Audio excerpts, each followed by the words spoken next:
আসসালামু আলাইকুম, আমি জুবায়ের। আজকে টিউটোরিয়ালে আপনাদের যেটা দেখাবো সেটা হচ্ছে কোয়েরি সিলেক্টর অল এবং কোয়েরি সিলেক্টর শুধু। তো কোয়েরি সিলেক্টর এবং কোয়েরি সিলেক্টর অল এর মধ্যে পার্থক্য কি সেটা দেখবেন। এটা বোঝার জন্য আপনাদের যেটা করতে হবে, এখানে আপনাদের একটু বুঝাই। এখানে কোয়েরি সিলেক্টর অল যেটা আছে সেটুকু বোঝার জন্য আমরা এটাকে কেটে দিলাম। কাটার পর আমাদের এই যে ডকুমেন্টটা আছে, এই ডকুমেন্টের মধ্যে দেখেন যে ইউএল দিয়ে বুঝাই। তো ইউএলটাকে যদি এর মধ্যে দিই তাহলে কি দেখাবে, এখানে যদি আমরা কনসোলের মধ্যে প্রিন্ট করি, তো মডেল টার্গেট যেটা বলছে এখানে আমরা দিয়ে দিলাম এটা, তাহলে দেখবেন যে ইউএল নামে কি আছে, জয়টা ট্যাগ আছে সেটুকু এখানে দেখে দিছে যে নোড 1 2 3টা ইউএল আছে। ওকে, আর এখন এই যে এই তিনটাকে যদি আমরা প্রিন্ট করতে চাই তাহলে আমাদের কি করতে হবে, তাহলে আমাদের যেটা করতে হবে সেটা হচ্ছে আমাদের এটাকে সিলেক্ট করলাম,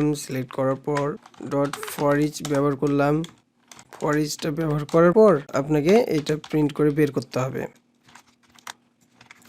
এটাকে আমরা একটা বন্ধ করে রাখলাম।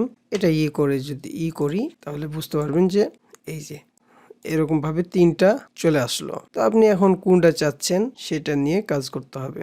এরকম ভাবে এটা চলে আসবে। দেখেন যে ফর ইচ এর মাধ্যমে এত সুন্দরভাবে এটা দেখতে পাচ্ছি কিন্তু আমরা এখন।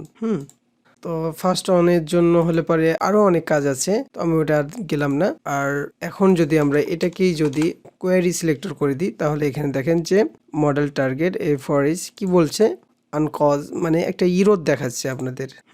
এটা একটা ইরোর দেখাচ্ছে, কেননা যে এটা আমি একটাই মাত্র এলিমেন্ট চাচ্ছি আর সেখানে আবার ফর ইচ ইউজ করছি, সেটা কিন্তু একটা ভুল, তার কারণে ইরোর দেখাচ্ছে। আমি যদি এমনিতেই দেখি, এই যে দেখেন প্রথমের এই যে ইউএল যেটা দেখাইছে সেটা হচ্ছে কোয়েরি সিলেক্টরের প্রথমেই সর্বপ্রথম যেটাকে পেয়েছে ইউএল, শুধু সেটাকেই দেখাচ্ছে, অন্যগুলাকে আর দেখাচ্ছে না। কিন্তু কোয়েরি সিলেক্টরটা কি করতেছে, অন্যগুলাকে আর দেখাচ্ছে না, শুধু প্রথমে যে পেয়েছে ইউএলটা সেটাকে দেখাচ্ছে।